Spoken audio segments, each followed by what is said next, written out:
ang biyayang para sa iyo ay para sa iyo. Pwedeng madelay, pero mararanasan mo. O kung hindi man, mararanasan ng mga taong mahalaga sa iyo.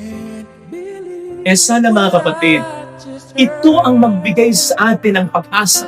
Lalong-lalo na sa mga nakararamdam ngayon na tayo'y napag-iiwanan na. Ang tagal mo nang walang anak. Ang tagal mo nang may sakit. 40 ka na. May jowa, wala ka. Ang tagal na ng problema sa iyong pamilya. Ang tagal mo nang naghahanap buhay. Nagtatrabaho pero hanggang ngayon, hindi ka pa rin umaasenso. Ang bigat nito. Lalong bibigat ito kapag may makikita kang iba na sa love life, sa business, sa family ay masaya. Huwag ganon. Huwag mo ikukumpara ang iyong